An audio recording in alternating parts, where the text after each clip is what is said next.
មកសំងំជួបអាក្ររហាមនឹងធ្វើអីចឹងមែនទេបានជាខំលើកឲ្យវាខ្ពស់មុខខ្ពស់មាត់មិនចង់ឆាប់ត្រឡប់ទៅផ្ទះវិញភ្លាមអញហាមឲ្យហើយណាអាជ្រុយឈប់តាក់ទងជាមួយនាងកញ្ច្រាប់កូនស្រីអញទៀតខ្ញុំទៅវិញបាន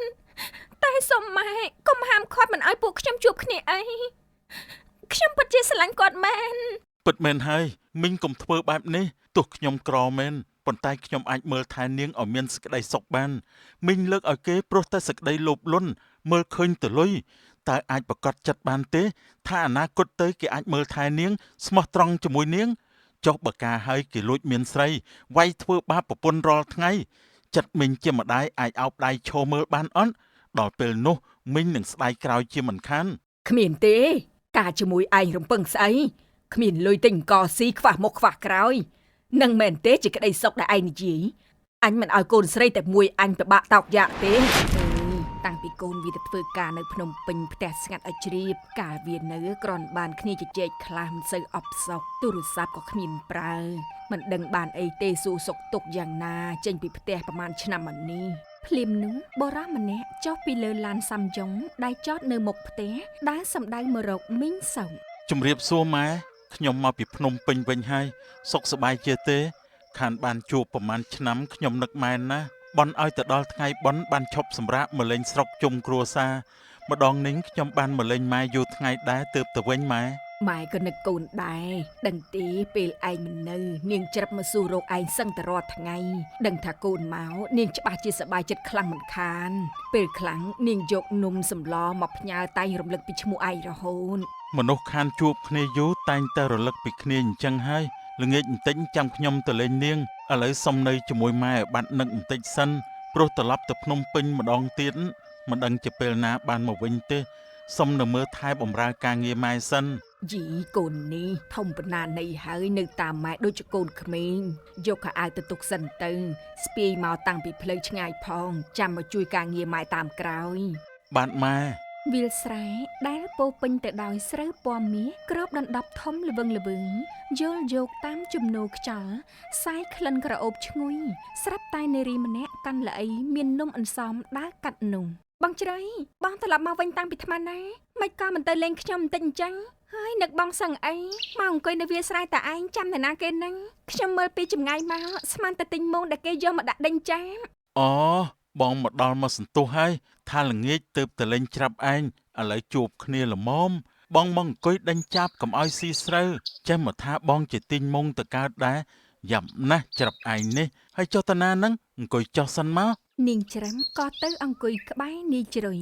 ផ្ទះខ្ញុំវិចនំច្រើនតែប្រុងថាយកខ្លះតែឲ្យម្ដាយបងព្រោះផ្ទះខ្ញុំមានគ្នាតែពីរនាក់ទូហូបក៏ហូបមិនអស់តែចង់យករំលែកចែកគ្នាហូបដើរមកស្រាប់តែចែកដន់ជួបបងនៅទីនេះតែម្ដងចឹងម៉េចទៅភ្នំពេញយូរឆ្នាំមាននឹកខ្ញុំខ្លះអន់បែបមិននឹកទេមើលទៅនៅភ្នំពេញសម្បូរស្រីស្អាតស្អាតច្រើនប្រហែលភ្លេចកញ្ច្រាប់បាត់ហើយមានណាបងនឹកកញ្ច្រាប់ដូចកញ្ច្រាប់នឹកបងអញ្ចឹងទោះនៅភ្នំពេញមានស្រីស្អាតច្រើនក៏ក្នុងភ្នែកបងជ្រុយម្នាក់នេះមានតែអូនច្រាប់ម្នាក់គត់ខ្លាចតែពេលបងមិននៅអាកំឡោះក្នុងភូមិវាមកចែកចង់ឆក់យកស្នេហាបងទៅបាត់ទុកឲ្យបេះដូងបងនៅកំព្រាឯកាក្នុងបេះដូងខ្ញុំមានតែបងម្នាក់គ្រប់គ្រាន់ហើយមិនត្រូវការអ្នកណាមកបំពេញបន្ថែមទេបងជាបំណែកដែលបំពេញចន្លោះខ្វះខាតក្នុងជីវិតខ្ញុំគ្មានអ្នកណាអាចជំនួសបានឡើយទោះទៅមុខយូរប៉ុណ្ណាក៏ដោយក៏មិនប្រែប្រួលដែរបងនឹងថែរក្សាទំនាក់ទំនងនេះឲ្យនៅឋិតថេរតរៀងទៅប្រៀបដូចជាឥឡូវនេះអញ្ចឹងចាំណាហ៊ានមកលួចស៊ីស្រូវបងនឹងដេញវាទៅឲ្យឆ្ងាយមិនឲ្យស្រូវដែលបងខំដាំមកជាយូរបានផលទៅចាប់ទៅទេបើវាចង់បានត្រូវតែម្លងបងជាមុនសិនលឺហើយគ្មានចាប់ណាហ៊ានមកក្បែរទេបើម្ចាស់ស្រីកាចម្លឹងនិយាយអញ្ចឹងទៅធ្វើការនៅភ្នំពេញយ៉ាងម៉េចដែរពិបាកអត់ពិបាកទេព្រោះថាកែគាត់ស្រឡាញ់ចូលចិនចាត់ទុកដូចជាសាច់ញាតិមានរឿងអីតែងតែពយល់ប្រាប់មិនស្ដីឲ្យទេការងារមានច្រើនចង់បដូរពេលណាក៏បានប៉ុន្តែរើសបានតកែល្អគឺជារឿងពិបាកបំផុតអញ្ចឹងហើយយើងក៏ត្រូវតែខំធ្វើការសងឲ្យសមនឹងទឹកចិត្តដែលគាត់ផ្ដល់ឲ្យប បងនិយាយនេះក៏ត្រូវសមហេតុផលម្យ៉ាងដែរលើហើយគេច្រាប់ចង់ទៅធ្វើការនៅភ្នំពេញជាមួយបងដែរព្រោះធ្វើស្រែរាល់ថ្ងៃពឹងលើទឹកភ្លៀងជួនមានជួនអត់មិនទៀងហត់ផងបានផលតែល្មមហូបមួយឆ្នាំគ្មានសល់ទុកលក់អីទេឆ្នាំខ្លាំងជួលកោយន្តគេមកច្រូតគ្មានចំណេញមានតែចូលដើម នៅធ្វើស្រែបានក៏ធ្វើសិនទៅការងារខ្លះមិនប្រកាសតែអាចធ្វើបានដូចជាបងទេ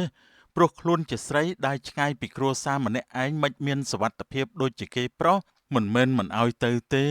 ប៉ុន្តែបើប្រកាសថាអាចមើលថែខ្លួនឯងបានក៏ទៅចុះ កំភៃអ្នកណាហ៊ានធ្វើបាបខ្ញុំច្បាស់ជាខ្ចប់មិនខានលបុកកតាក៏ចេះបដាក៏ចេះគុណដំបងក៏ចេះល្មមនឹងការពីខ្លួនពីពួកប្រុសព្រានបានហ៊ានតែប៉ះកច្រាប់ចាប់បោកឲ្យខ្ទប់ដីសែងទម្លាក់ចូលស្រះភ្លេចហើយមែនទេពុកខ្ញុំជាអតីតគ្រូបដាល់ម្នាក់ណា មិននឹងភ្លេចកើតកាលនោះគេឈ្មោះគាត់ល្បីសុសសាយពេញភូមិអ្នកណាក៏ស្គាល់ដែរសិស្សទៅរៀនជាមួយក៏ច្រើនម្ដាយបងរកផ្ញើឲ្យទៅរៀនជាមួយគាត់ប៉ុន្តែនៅក្មេងពេកស្ដាយឥឡូវយឺតពេលបាត់ខ្លាំងប៉ុណ្ណឹងហើយនៅចាញ់ក្រោមមុនស្នេហ៍អាជ្រុយ មនុស្សឈួននិយាយអញ្ចឹងមានអ្នកដើរកាត់លឺខ្មាស់គេស្លាប់ហើយមកឲ្យគេខ្ញុំកដាវាលឈប់ស្រឡាញ់ក៏បានចាំមើលលែងនិយាយរកមួយភ្លាមនោះនាងច្រាំងើបដើរចេញពីនាយជ្រុយ ណែតាណានឹងមិនក៏ទុកបងចោលអញ្ចឹងខឹងនឹងបងមិនមែនទៅចាំគេលួងឲ្យបាត់ខឹងនិយាយលេងបន្តិចសោះក៏មិនបានដែរឈប់សិនចាំផងមើល អូក្មួយច្រាំទៅណាមកណានឹងទៅបានជាមកជួបគ្នាដែរជាគូអញ្ចឹងមានទាំងនំកាន់នឹងដៃទៀតយកមកផ្ញើកូនជ្រុយមែនទេនឹង អត់ផងខ្ញុំយកមកផ្ញើមីងព្រោះអ្នកខ្លាំងបើចង់ហូបត្រូវវិចខ្លួនឯងមិនចាំបាច់គេធ្វើឲ្យទេនំនេះខ្ញុំធ្វើជាពិសេសមីងទុកហូបតែម្នាក់ឯងទៅបានហើយណាលាក់ឲ្យស្រួលណាមីងប្រយ័ត្នមានចោលលួច អីក៏ចិត្តអាក្រក់ម៉េះជ្រុលជាយកមកឲ្យមិនចែកគ្នាហូបដាច់ចិត្តឲ្យខ្ញុំអង្គុយមើលមាត់គេដែរធ្វើខ្លួនឯងក៏បានដែរប៉ុន្តែខ្លាចមិនឆ្ងាញ់ដូចស្នាដៃអនាគតប្រពន្ធបដោយឲ្យស្ងោរអន្សមច្បាស់ជារីកអណ្ដែតពេញឆ្នាំងមិនខានទេ អត់ទេគ្រាន់សំប៉ុណ្ណឹងមិនចេះធ្វើមីងខ្ញុំលាទៅវិញហើយកុំឲ្យម៉ែចាំមើលផ្លូវលួចគាត់មកផងគេទៅវិញហើយណាពេជ្រជ្រុយ បាទទៅចុះយាយច្រាប់ ហើយទៅមកពីណារកពេញមួយថ្ងៃមិនឃើញហៅក៏មិនលឺចានឆ្នាំងប្រើរួចអត់គិតលាងទុកទេទុកឲ្យម៉ែលាងជំនួសទៀតអីក៏ល្អម្លេះកូនម្ដាយហើយម៉ាក់នេះសំតស៊ីរំពាត់ខ្លះហើយទៅបាន មាននរណាខ្ញុំថាយកនំអន្សមទៅផ្ញើម្ដាយបងជ្រៃរួចមកវិញចាំលៀងចៃដន្យជួបគាត់តាមផ្លូវក៏និយាយលេងជាមួយគ្នាមួយផ្លែតអត់មានបំណងຕົកចោលឲ្យម៉ែធ្វើទេ ស្អីគេសំខំវិចមិនបានដេកមិនបានពួនយកទៅឲ្យគេទេអញ្ចឹងហ៎សបោណាស់ទៅឯនាងកូនល្ងងប្រាប់ឲ្យហើយណាហាមទៅផ្ទះហាមនិយាយរកវាទៀតឲ្យសោះជួបតាមផ្លូវកិច្ចមុខចេញទៅ មិនបានជាដល់ថ្នាក់ហ្នឹងម៉ែធ្វើបែបនេះខ្ញុំថាដូចជាជ្រុលហួសហេតុខាត់បងអីគ្រាន់តែអន្សម3 4សោះតោះក៏ហូបមិនអត់ដដែល នៅសល់សុកចិត្តចាក់ចោលក៏មិនយកទៅឲ្យគ្រួសារនឹងដែរចូលផ្ទះងូតទឹករៀបចំខ្លួនស្លៀកពាក់ស្អាតបាតថ្ងៃនេះមានភ្ញៀវមកលេងត្រូវតុបតែងខ្លួនឲ្យស្អាតឮទេ អ្នកណាគេមកម៉ែចាំបាច់រៀបចំអីទៀតប៉ុណ្ណឹងក៏បានធ្វើដូចជាធំដុំម្លេះរដងម្ដាយដេញខ្ញុំឲ្យធ្វើអញ្ចឹងផងមិនក៏ម្ដងនេះចម្លែកម្លេះប្រាប់ផងអ្នកណាគេមកហើយមកធ្វើអី គឺម៉ែលើកឯងឲ្យកូនគេអ្នកមានម្នាក់ថ្ងៃនេះគេចង់មកមើលដើម្បីស្គាល់មុខស្គាល់ចិត្តមុននឹងយកបណ្ដាការចូលស្ដីតាមប្រពៃណីកុំឲ្យម៉ែអស់សង្ឃឹមណាបើឯងព្រមប្រៀបបានជួយគ្រួសារយើងទាំងមូលអញ្ចឹង អត់ទេខ្ញុំមិនព្រមជាដាច់ខាតខ្ញុំមានម្ចាស់ចិត្តរួចហើយគឺបងជ្រៃតែម្នាក់កុនក្រៅពីគាត់ខ្ញុំមិនយកអ្នកណាទាំងអស់ កុំមករឹងតតឹងឡើងសរសៃកណារឿងគូសកម៉ែជាអ្នកទុកដាក់ឯងគ្មានសិទ្ធមកប្រកែកតវ៉ាស្អីទេមិនដែលឃើញអ្នកណាល្ងងដូចជាកូនខ្ញុំទេលោកអើយជួយឲ្យបានខ្ពស់មុខខ្ពស់មាត់ហើយនៅមិនចង់ទៀត ខ្ញុំស្រឡាញ់អ្នកណាជារឿងខ្ញុំម៉ែក៏មកបង្ខំដាច់អហង្ការខុសរបៀបបែបនេះម៉ែមិនមែនជាអ្នកការជាមួយគេទេបើបានគ្នាជាប្តីប្រពន្ធហើយឆ្លោះគ្នាព្រឹកល្ងាចនោះម៉ែសប្បាយចិត្តអត់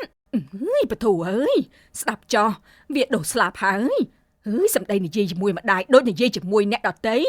ម៉ែមិនខ្វល់ទេតែការរួចពី3ឆ្នាំក្រោយស្រឡាញ់គ្នាមិនខានកាត់ចិត្តពីអាចរុយនឹងទៅអូនោះមកដល់ល្មម ភ្លាមនោះមានឡានសេរីទំនើបមួយមកឈប់នៅពីមុខផ្ទះនាងច្រឹមបុរសម្នាក់ក៏ដែរចូលមក ជំរាបសួរមីងនេះមែនទេជាកូនស្រីដែលថាលើកឲ្យខ្ញុំនោះមានអីស្អាតអន្តាមីងប្រកែចិញ្ចឹមកូនមែនស្អាតតាំងពីចុងសក់ដល់ចុងជើងរកកន្លែងទាស់គ្មានទេ បើបានខ្ញុំលុយចាយមិនខ្វះទេចង់ធ្វើខ្លួនទិញក៏អាវតាមចិត្តខ្ញុំធានាមើលថែឲ្យកាន់តែល្អជាងជីវភាពនាងរាល់ថ្ងៃ បើត្រូវចិត្តអញ្ចឹងចង់ចូលស្ដីថ្ងៃណាដែរកាន់តែឆាប់កាន់តែល្អ ខែក្រោយខ្ញុំសុំយកនាងទៅឲ្យម្ដាយខ្ញុំមើលសិនបើគាត់ពេញចិត្តដែរខ្ញុំនឹងលើកបណ្ដាការមកភ្លាមមិនឲ្យចាំយូរទេថ្ងៃនេះមកពីគាត់មិនទាន់រួចដៃពីការងារក្រុមហ៊ុនទៅមិនបានមកជួបទោះមិនទាន់ឃើញក៏ទេដឹងមុនថាគាត់ក៏ពេញចិត្តដូចខ្ញុំអញ្ចឹងមីងត្រៀមទទួលលុយដុំមកឲ្យទៅ ស្ដាប់ហើយឈឺចិត្តពេកនាងច្រឹបក៏ដើរចេញទាំងទឹកភ្នែក កូនមីងកាត់អីបានចរិតពៀភ្លឹកទឹកមុខសពូនមិនហាស្ដីមួយម៉ាត់ខ្ញុំមកសន្ទុះហើយអត់និយាយរកសោះគេមិនពេញចិត្តតែដឹងបានជាធ្វើរឹកបែបហ្នឹងឬមួយក៏នាងស្អប់មិនចង់ឃើញមុខខ្ញុំជួបគ្នាលើកដំបូងមុខមិនមើលខ្នងមិនអោយក ូនមីងតែអញ្ចឹងវាអៀនច្រើនមិនសូវចេះនិយាយជាមួយមនុស្សប្លែកមុខទេមានភ្ញៀវមករត់គេចរហូតកុំប្រកាន់ខឹងអីណាយូរបន្តិចទៅលេងអីហើយ បាទមីងបើបែបហ្នឹងមែនខ្ញុំមិនថាអីទេមនុស្សទើបមិនស្គាល់គ្នាខ្លាចមុខខ្លាចក្រោយតែប៉ុណ្ណឹងខ្ញុំស្មានតែធ្វើដាក់ខ្ញុំតែម្នាក់បើនាងមិននៅលេងជាមួយខ្ញុំទៅហើយខ្ញុំសូមជម្រាបលាមីងទៅវិញហើយលើកក្រោយជួបគ្នាម្ដងទៀត ចាក្មួយទៅចោះជ្រុយជ្រុយទៅរកបេះមកអមនៅឯស្រែក្រោយឲ្យម៉ែមកសម្លមកកូនម៉ែយកមកស្លសម្លមកជូរតកួនម្សិលមិញទៅផ្សារផ្លេកទិញឥឡូវកូនឯងជួយទៅបេះបន្តិចមកប្រញាប់ស្លដាក់គ្រឿងរួចអស់ហើយទើបនឹកឃើញថាអត់មានមកអម ខ្ញុំទៅស្រែមុនហ្នឹងម៉ែអត់ប្រាប់ឥឡូវមកដល់ផ្ទះមិនបានប្រមាណផងប្រើឲ្យទៅទៀតអាងតែមានកូនប្រុសតែមួយប្រើនោះប្រើបដោយឲ្យដើរហាលក្តៅខ្មៅស្បែកអស់ហើយទៅមកពីភ្នំពេញផង ឲ្យតែជាកូនទោះមកពីអាមេរិកក៏នៅតែប្រើដែរឆាប់ឡើងរីងទឹកសម្លអស់ហើយនៅនិយាយនឹងហើយកូននេះវើយលឿនទៅ ដើរកាត់វាលស្រែឈ្ងុយក្លិនស្រូវឡើងក៏អូបតែម្ដងបើបានខ្ចប់បាយស្លឹកឈូកជាមួយផ្អកយំអង្គុយហូបមិនដឹងជាល្អយ៉ាងណាទេជាពិសេសពេលងើបពីស្ទូងហត់នឹងតែម្ដង កំពុងតែដើរម្នាក់ឯងស្រាប់តែឮសំឡេងយំល្វើយនៅក្បែរខ្លួន ហេកដាលវាលស្រែនរណាមកយំអីហ្នឹងតិចខ្មោចលងតែដឹងមកបេះមកអមរមឃើញមកអមបែរជាមកជួបខ្មោចអូនោះដូចជាអនច្រាប់ហើយកាត់អីអញ្ចេះចូលទៅរកមើលសិន នាយជ្រុយក៏ដើរទៅជិតឃើញនាងច្រឹបកំពុងអង្គុយយំខ្សឹបខ្សួលអោបក្បាលជង្គង់ ច្រាប់កាត់អីហ្នឹងមិនក៏មកអង្គុយយំម្នាក់ឯងក្រោកឡើងមកមានរឿងអីឆាប់ប្រាប់បងមកនរណាធ្វើឲ្យអូនយំឃើញអញ្ចឹងបងអត់សប្បាយចិត្តទេ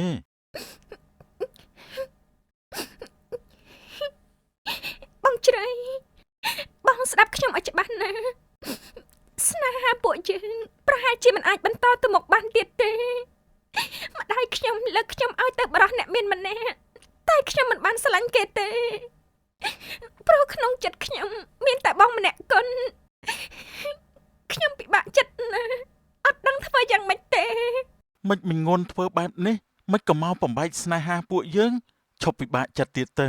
បងសន្យាទោះមានឧបសគ្គមករារាំងក៏បងពុះពៀដើម្បីបាននៅក្បែរអូន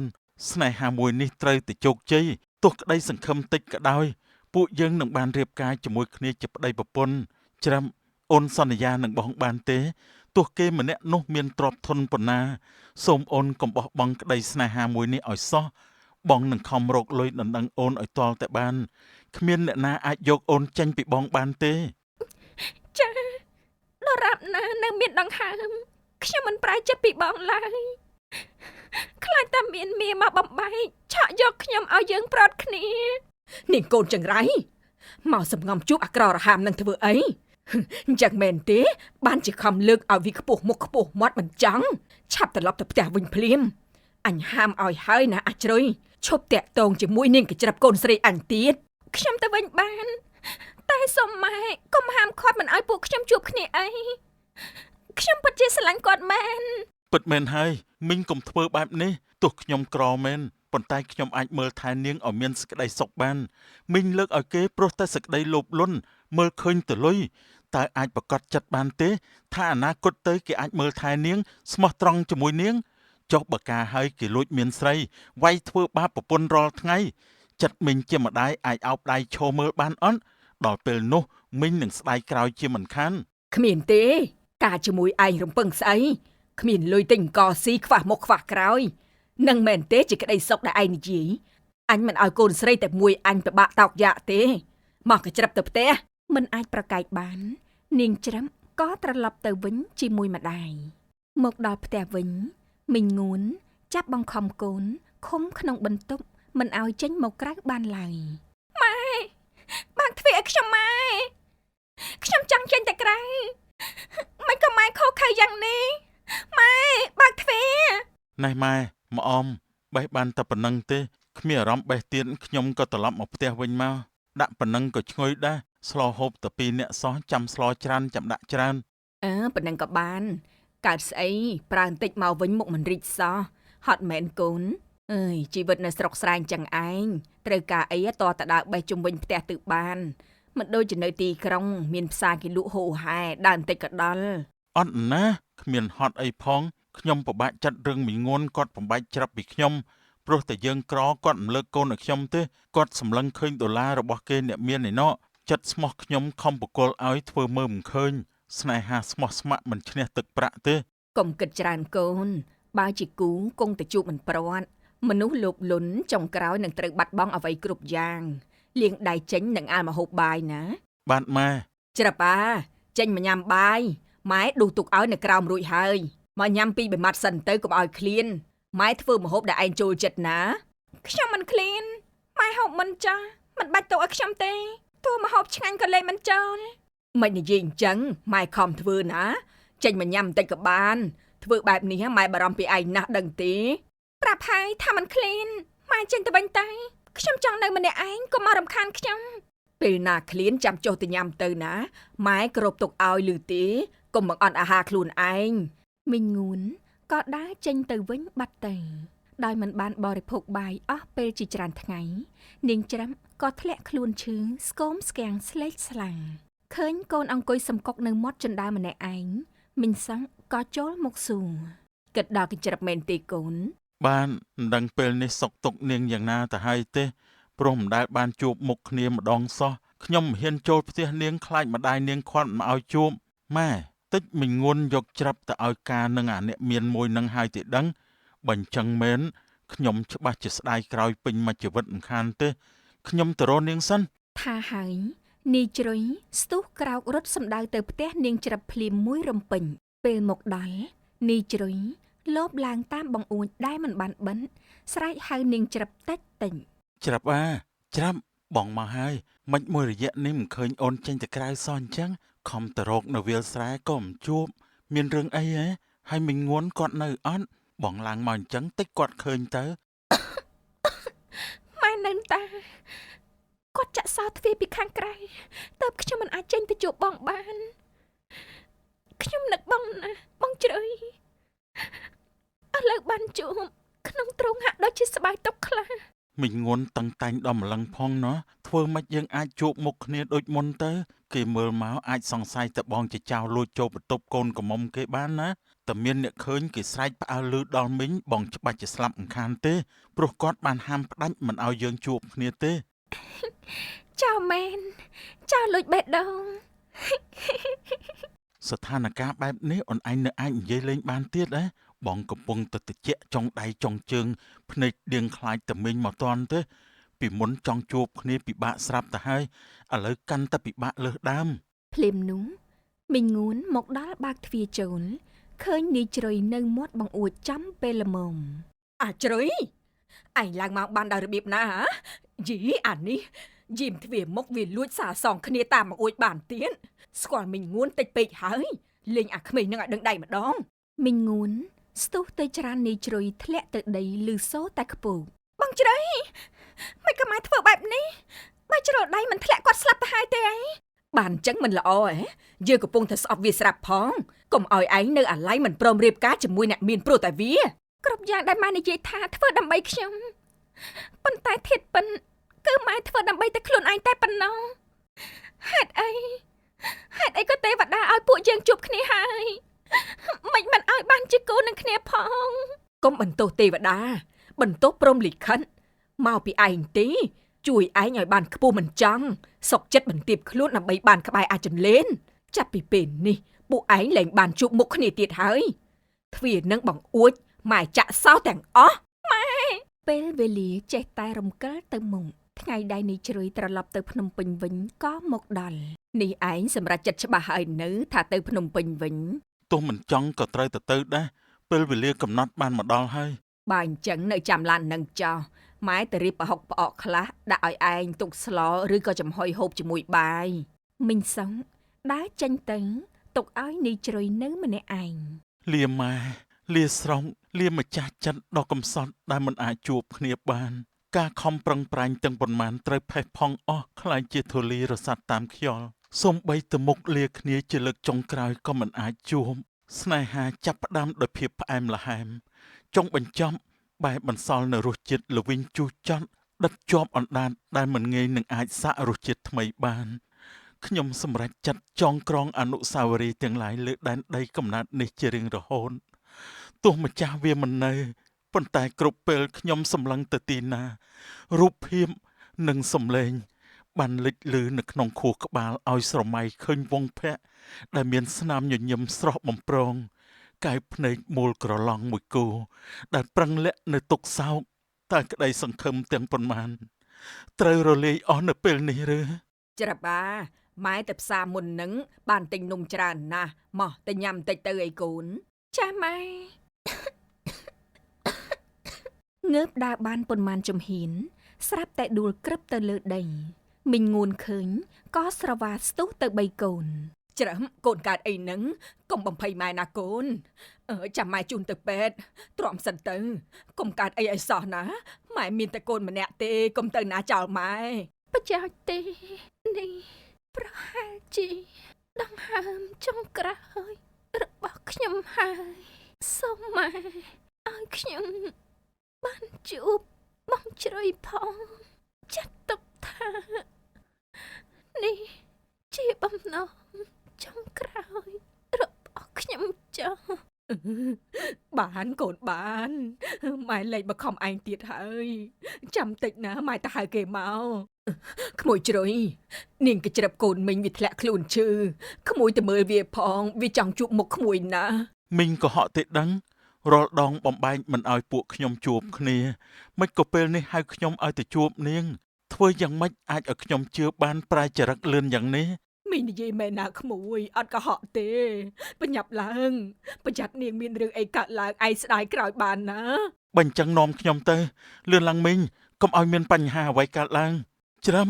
អូនកើតអីហ្នឹងមិនក៏ធ្លាក់ខ្លួនដល់ថ្នាក់នេះសុំទោសដែលបងអាត្មានិយមទុកអូនចោលប៉ុន្តែពេលនេះបងមករកអូនហើយកុំភ័យបងនៅត្រង់នេះចាំមើលថែអូនតាមពាក្យសន្យាហើយណា ទេបងផុនបងពិតជាមករកខ្ញុំមែនស្មានថាត្រូវរងចាំបងរៀងរហូតហើយដឹងអត់ខ្ញុំមិនខ្លាចនឹងទទួលយកពាក្យសន្យាទេប៉ុន្តែខ្ញុំខ្លាចសន្យាដែលគ្មានចម្លើយចាំបាត់ចាំអត់ស្ងាត់គ្មានដំណឹង បងលេងទុកឲ្យអូននៅតែម្នាក់ឯងទៀតហើយដើម្បីលុបលាងកំហុសបងនឹងសម្រេចនៅរាល់ពាក្យសន្យាទាំងអស់មកបងជូនទៅពេទ្យទ្រាំបន្តិចសិនទៅណា នាយជ្រុយនិងមីងងួនជួយគ្នាយកនាងច្រឹបទៅសម្រាប់ព្យាបាលនៅមន្ទីរពេទ្យទាល់តែបានជាសះស្បើយមកវិញ មិននឹកស្មានតែស្នេហាពួកយើងអាចមកដល់ពេលនេះទេប្រសិនបើសម្រេចចិត្តខុសតែបន្តិច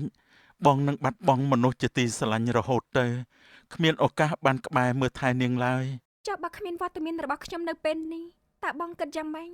មានយ៉ាងម៉េចគឺក្រំគ្រាចិត្តនឹងហើយរាល់ថ្ងៃគ្មានមើលឃើញស្រីណាមកជំនួសកញ្ច្រាប់បងបានផងវ៉ាដាច់គេមកភូមិតែម្ដងក្នុងបេះដូងមួយនេះឮតែពាក្យថាកញ្ច្រាប់កញ្ច្រាប់កញ្ច្រាប់កញ្ច្រាប់ជារបស់បងជ្រុយតែម្នាក់គត់ ហៅឲ្យព្រោះជាងនឹងបន្តិចមិនបានទេ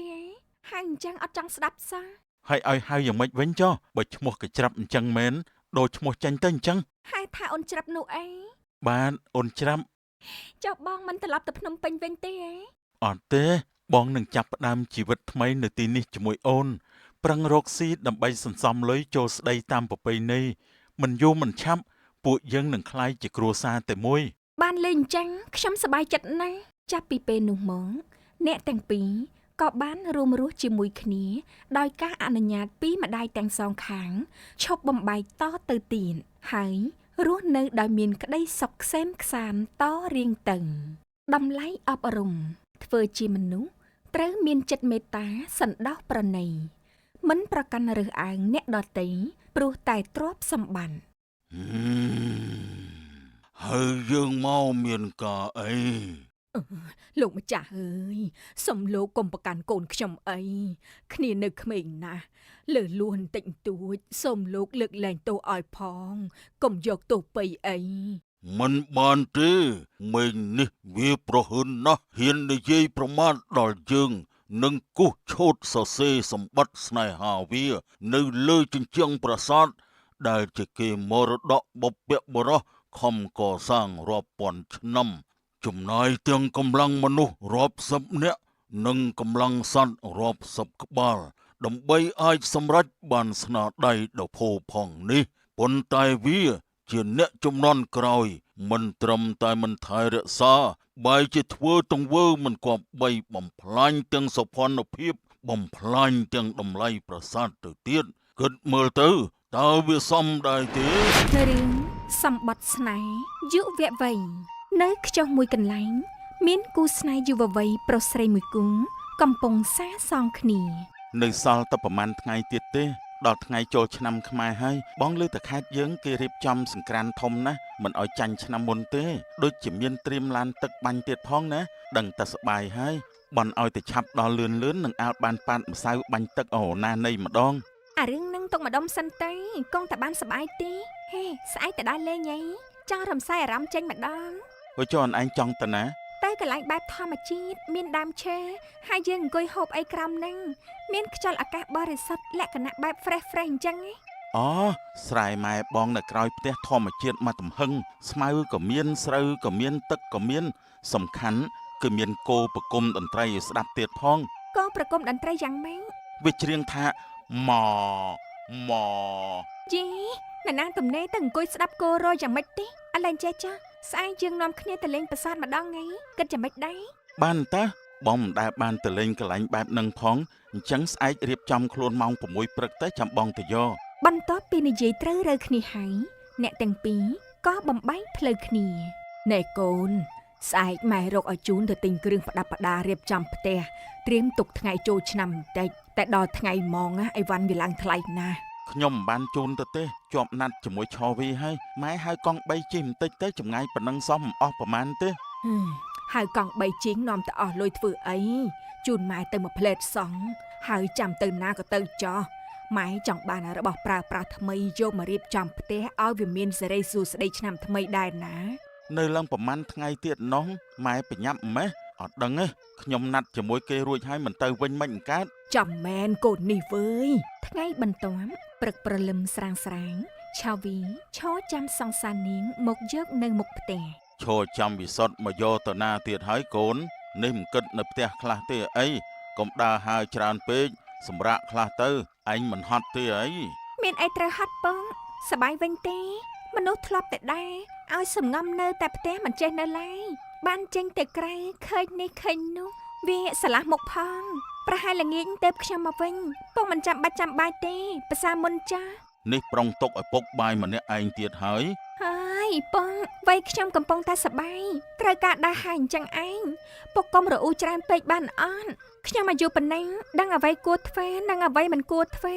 មិនចាំបាច់ពុកប្រាប់រហូតទេគ្រាន់តែដើរលេងសង្ឃមិនមែនបំពុលសង្គមឯណា អើយកូនស្រីតែមួយចេះតែនិយាយណែនាំទៅកុំឲ្យវាជ្រុលខ្លួនដើរផ្លូវខុសព្រោះតែខុសហើយពិបាកលុបលាងណា ស្របពេលនោះម៉ូតូនីវិសុទ្ធក៏បានមកដល់រួចពួកគេក៏បានចេញដំណើរទៅមកដល់ហើយអូទេសភាពស្អាតប្លែកត្រជាក់ភ្នែកមែនណែបងឯងទៅរកកន្លែងចតម៉ូតូសិនទេចាំយើងឡើងមើលប្រាសាទទាំងអស់គ្នានីវិសុទ្ធក៏ជិះម៉ូតូចេញទៅ កន្លែងដើរលេងសបាយមកកណោមិនក៏អនឯងចង់មកទីនេះទៅវិញដើរលង្ហត់ឲ្យគ្មានអីមើលផងហ្នឹង កន្លែងបែបប្រវត្តិសាស្ត្របែបនេះពួកយើងគួរតែមកឲ្យបានម្ដងក្នុងមួយឆាកជីវិតឲ្យឃើញពីរូបចម្លាក់នៅលើជញ្ជាំងប្រាសាទដែលរំលេចក្បាច់រចនាយ៉ាងល្អប្រណិតឥតមានអ្នកអាចចម្លងដូចមិនតែប៉ុណ្ណោះ ថែមទាំងបង្ហាញពីតថភាពជីវភាពរស់នៅទំនៀមទម្លាប់និងរបៀបគ្រប់គ្រងការពីបុរាណទៅតាមសម័យកាលនីមួយៗដែលបុព្វបុរសលោកបានបន្សល់ទុកដូច្នេះយើងជាអ្នកជំនាន់ក្រោយត្រូវចេះថែរក្សានិងស្វែងយល់ពីអត្តសញ្ញាណជាតិរបស់ខ្លួនឲ្យបានច្បាស់កុំឲ្យបរទេសលួចយកទៅឬក៏បំភ្លេចការពិតធ្វើឲ្យពួកយើងវង្វេងលែងស្គាល់អ្វីជារបស់ខ្លួន បាទបងសុំទោសបងដឹងខុសហើយមិននឹកស្មានដល់សង្សារបងជាសិស្សពូកែបែបនេះសោះលើកក្រោយពេលទំនេរចាំបងអាសានាំមកទៀត មិនមែនសិស្សបកាអីទេគ្រាន់តែប្រាប់ឲ្យដឹងម្យ៉ាងទីនេះគេមិនឲ្យនិយាយផ្ដេសផ្ដាស់ឡើយអញ្ចឹងហើយកុំសូវមាត់រពើរពោចខ្លាំងពេក មិនអញ្ចឹង ធម្មតានៅតាមព្រៃភ្នំកន្លែងសក្ការៈបូជាតាមប្រាសាទជាកន្លែងស័ក្តិសិទ្ធិតែងតែមានអ្នកថែរក្សា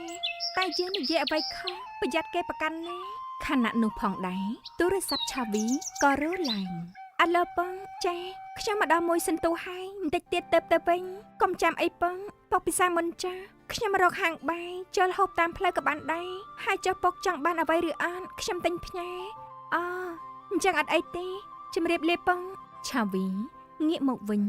ស្រាប់តែបាត់មិនឃើញសង្សារខ្លួនពេលដែលនាងកំពុងដើររកក៏បានឃើញនីវិសិនកំពុងតែយករបស់អ្វីម្យ៉ាងទៅគូសវាសសរសេរលើជញ្ជាំងប្រាសាទទើបនាងចូលទៅខាត់ភ្លាមណែបងឯងធ្វើអីហ្នឹង អូ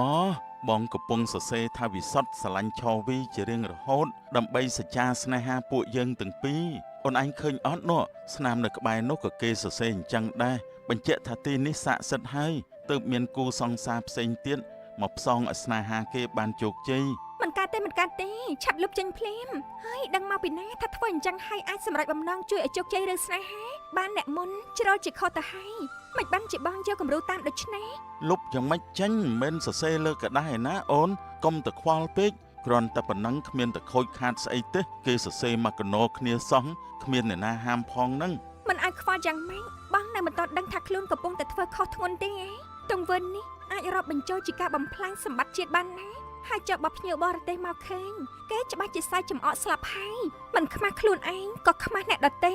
ឬក៏អរុកអរិយអ្នកថែរក្សានៅប្រាសាទនេះផង ចុះគេមានតែស្គាល់មុខយើងឯណាអាងអីនិយាយរឿងអ្នកតារហូតបើចង់កាច់ណាក៏កាច់ទៅចុះ និយាយចាំនីវិសិនដើរចេញទៅបន្ទាប់ពីមានរឿងរួចមកទើបពួកគេក៏នាំគ្នាត្រឡប់ទៅផ្ទះវិញនៅតាមផ្លូវកំពុងបើកម៉ូតូសុកស្រាប់តែនីវិសិនឃើញមានមនុស្សរត់កាត់មុខម៉ូតូធ្វើឲ្យគេព្យាយាមកិច្ចក៏ជ្រុលចង្កូនបណ្ដាលឲ្យដួលរលត់ដៃរលត់ជង្គង់ទាំងពីរនាក់អូយមានសត្វបោកកាត់មែនទេបានជាបងឯងស្រាប់តែកាច់ចង្កូនភ្លាមអញ្ចឹង មិនសត្វទេគឺមនុស្សចាញ់មកពីណាមិនដឹងរត់លង្លឿនកាត់ផ្លូវបងព្យាយាមកិច្ចដែរប៉ុន្តែភ្លាមពេកទប់ចកូតមិនជាប់ក៏ល្អិលដួលទៅហើយអូនឯងមានត្រូវតាណាខ្លាំងឬក៏អត់ ក៏លិតស្បែកបន្តិចបន្តួចអត់អីទេតែមុននឹងដូចជាអត់ឃើញមានមនុស្សរត់កាត់ផងបងឯងស្វាងភ្នែកតែដឹងរកកន្លែងអង្គុយសិនទេកុំអាចប្រញាប់អី បងមានអារម្មណ៍ថាដូចជាមិនសូវស្រួលទេតោះយើងប្រញាប់ទៅវិញចេញទៅខ្ញុំខ្លាចហើយកុំរកខ្ញុំទៀតអីលើកក្រោយខ្ញុំលែងហ៊ានហើយចេញទៅវិញទៅខ្ញុំរៀងហើយលោកអើយខ្ញុំសុំបងលើកលែងទោសខ្ញុំផងទៅ ថៃកូនឯងកើតអីហាម៉ែនៅនឹងកុំខ្លាច នីវិសិនតបទៅវិញទាំងតក់ស្លិន ខ្ញុំឃើញស្មោលមនុស្សធំណាស់គេឈរនៅមាត់ទ្វារហើយយកដៃចង្អុលមុខខ្ញុំគេថាគេចង់យកខ្ញុំទៅខ្ញុំខ្លាចណាស់ម៉ែ អត់អីទេណាអស់អីហើយនៅផ្ទះយើងមានអីមកពីណាកុំខ្លាចមកពីកូនឯងហត់ពេកទៅរវើរវាយយប់ក៏ជ្រៅដែរតោះឆាប់ដេកទៅ នីវិសិនក៏លែងឃើញអ្វីទៀតនៅយប់នោះលុះស្អែកឡើង កូននឹងមកពីដើរលេងវិញធ្វើរឹកពីប្លែកភ្លឹកមិនចេញពីបន្ទប់សោះបាយទឹកក៏មិនឃ្លានគិតតែពីនិយាយថាខ្លាចរហូតមិនដឹងថាតើដើរលេងម្សិលមិញវាប៉ះពាល់អ្វីរបស់គេសាក់យកទៅមើលគ្រូសិន លោកគ្រូក្រឡេកមើលទៅមុខនីវិសិនដែលមានសភាពស្លេកស្លាំងចំណែកភ្នែកដក់ខ្មៅក្រឡេបក្រឡាំហាក់ដូចជាកំពុងរកមើលអ្វីម្យ៉ាងហើយគិតតែពីញ័រខ្លួនចំប្រាប់មិននិយាយស្ដី កូននេះមានអ្នកតាមកគេខឹងសម្បានឹងវាណាស់ម្នាក់នោះមិនមែនធម្មតាទេបារមីគេក៏ធំណាស់ដែរមើលប្រាប់គ្រូមកមើលឯងមានបានទៅបំពេញអីនៅកន្លែងគេដែរឬក៏អត់ ប្រាប់លោកគ្រូទៅគាត់នឹងជួយកូនឲ្យបានជា គឺម្សិលមិញ ខ្ញុំទៅដើរលេងនៅប្រាសាទមួយកន្លែងហើយក៏បានគូសវាសសរសេរពាក្យផ្ដេសផ្ដាស់នៅលើជញ្ជាំងប្រាសាទនិងនិយាយមើលស្រាលដល់អ្នកថែរក្សានៅទីនោះតាមផ្លូវមកផ្ទះវិញខ្ញុំឃើញមនុស្សរត់កាត់មុខម៉ូតូខ្ញុំទៀតតាំងពីពេលនោះមកខ្ញុំដូចជានៅមិនសុខទេតែងតែឃើញស្រមោលខ្មៅខ្ពស់តាមលងបន្លាចខ្ញុំជាប់រហូតអញ្ចឹងតើបានជាគេខឹងណាស់មិនអីទេចាំយើងជួយ លោកគ្រូក៏បានរៀបចំធ្វើពិធីបញ្ជាន់អារក្សដើម្បីអន្តងហៅប្រលឹងមកសាកសួរអំឡុងពេលធ្វើពិធីអស់មួយសន្ទុះធំគាត់ក៏ទាញក្រមាយកមកចងនឹងក្បាលហើយក្រញ៉ាញ់ខ្លួន3ដងទើបនិយាយ ហើយយើងមកមានការអី លោកម្ចាស់អើយសុំលោកកុំប្រកាន់កូនខ្ញុំអីគ្នានៅក្មេងណាស់លើលួនតិចតួចសុំលោកលើកលែងទោសឲ្យផងកុំយកទោសបីអី មិនបានទេមេងនេះវាប្រហឹនណាស់ហ៊ាននិយាយប្រមាថដល់យើង